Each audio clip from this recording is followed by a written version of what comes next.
To really understand why the Mark X is such a massive deal, we've got to rewind the clock and look at its lineage. This car didn't just manifest out of thin air, it was born with huge shoes to fill as the direct successor to the Toyota Mark II, a legend that had been the absolute backbone of Japanese executive transport since 1968. For decades, the Mark II, along with its siblings, the Chaser, and the Cresta, was the default choice for literally everyone, from high-level salarymen to street drift kings. It built its reputation on those bulletproof JZ series inline-six engines, sharing the same DNA as the legendary Supra.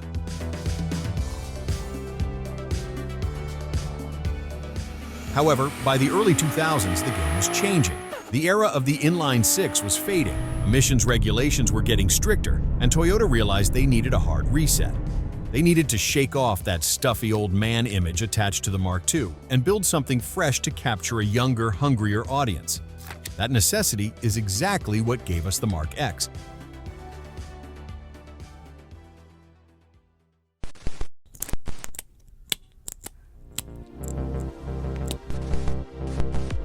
When the Mark X first hit the showroom floor, it was a total departure from anything else Toyota was selling at the time.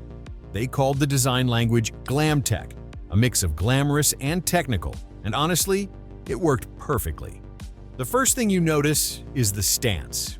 Because of that rear-wheel drive platform, the front wheels are pushed way out to the corners, giving you around 2850mm wheelbase with incredibly short overhangs. With a low roofline of just 1435mm, it made the Camry of that era look like a school bus by comparison. But the real showstopper? That rear bumper. In 2004, integrating the exhaust outlets directly into the bumper with chrome diffusers was a massive styling move. Even the flagship Lexus LS actually copied it later on. Up front, it's just as distinct. You've got that aggressive triple-lamp headlight layout paired with a mesh grille that definitely prioritizes sportiness over traditional luxury.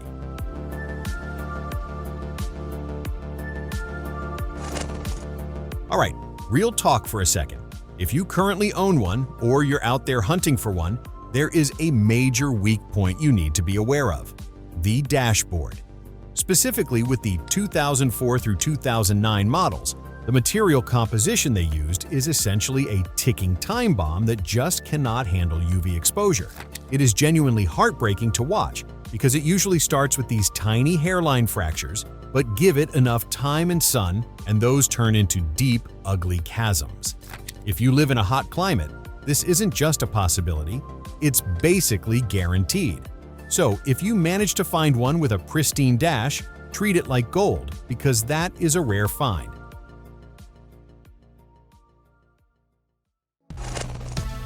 Alright guys, let's get to where the rubber meets the road. Under the hood, the X120 gave us two main options, and thankfully they were both naturally aspirated V6s from the GR family. First up, you have the volume seller, a 2.5-liter direct-injection V6, pumping out 212 horsepower and 191 pound-feet of torque. Now, I know 212 horses might not sound like a rocket ship by today's standards, but in a balanced rear-wheel drive chassis, it is actually plenty of fun.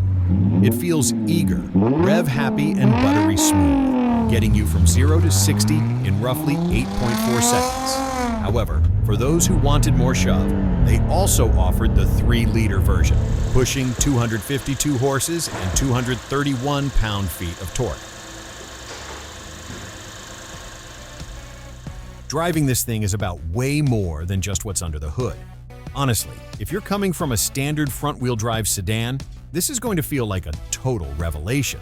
Because it's built on that legendary Zero Crown platform, you're working with a serious setup.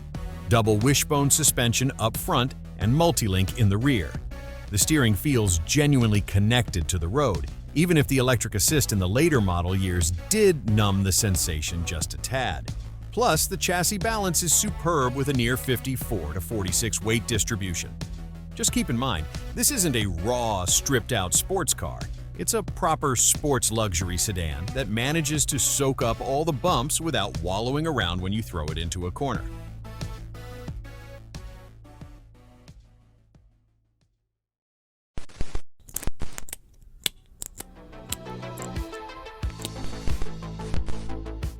While the first generation was all about that glam tech vibe, the second generation X130 completely flipped the script and went for pure aggression.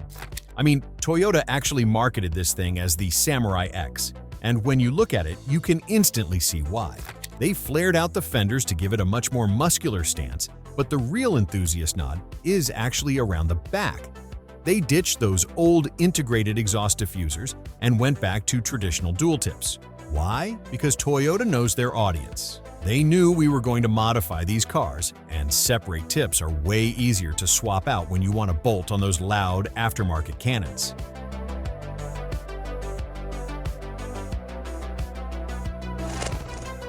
Alright, let's get to the headline news for this generation. Toyota officially dropped the 3-liter engine. In its place, they put in the legendary 3.5-liter 2 GRFS EV6. We're talking some serious numbers here.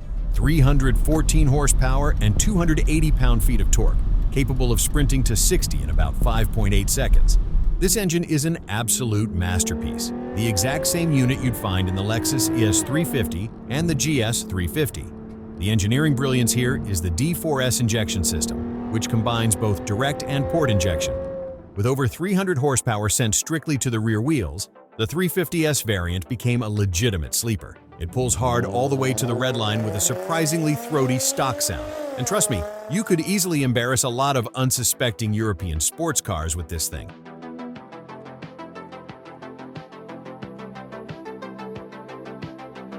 But this is my absolute favorite part. Toyota let their internal tuning divisions, Gazoo Racing, GR, and Modelista, go completely wild on this platform. These cars are rare, expensive, and incredible. The holy grail is the GRMN, which stands for Gazoo Racing tuned by the Meister of Nürburgring, and it is the ultimate factory Mark X. Why? Because it features a 6-speed manual transmission. It's the only Mark X with a stick shift. They didn't stop there. They added a carbon fiber roof to lower the center of gravity, added 252 extra spot welds to the chassis for stiffness, and tuned the suspension with special dampers right at the Nürburgring. Production was ultra-limited to just 100 units in 2015 and 350 units in 2019. It is legendary, basically a 4-door Supra without the turbo.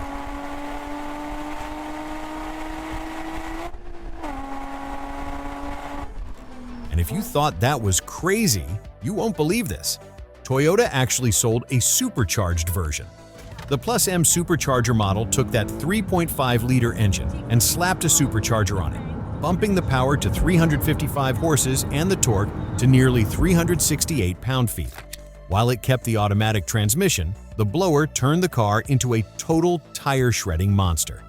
These are incredibly rare, with only about 200 units made, so finding one is literally like finding a needle in a haystack.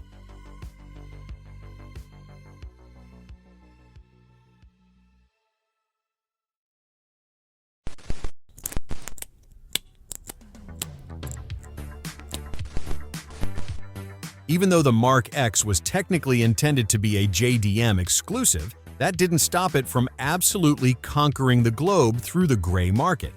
In Pakistan specifically, this car is straight-up royalty.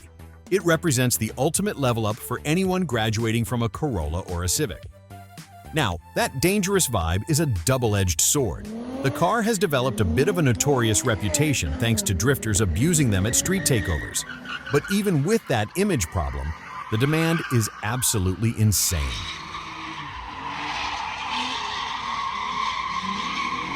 If you go to the Russian Far East, right near Japan, they aren't drifting them. They're surviving in them. The four-wheel drive 250G models are prized possessions because they can handle the brutal Siberian snow while offering that bulletproof reliability. It's seen as a forever car that fires up every single morning, no matter how deep the freeze is. Meanwhile, over in Jamaica, it lives a totally different life as a drag racing staple. The mechanics down there are absolute wizards at tuning these V6s, and you'll regularly see these lining up to Gap BMWs and WRXS. The rivalry between the Mark X crews and the Bimmer boys is fierce, proving this car can hold its own against the best of them.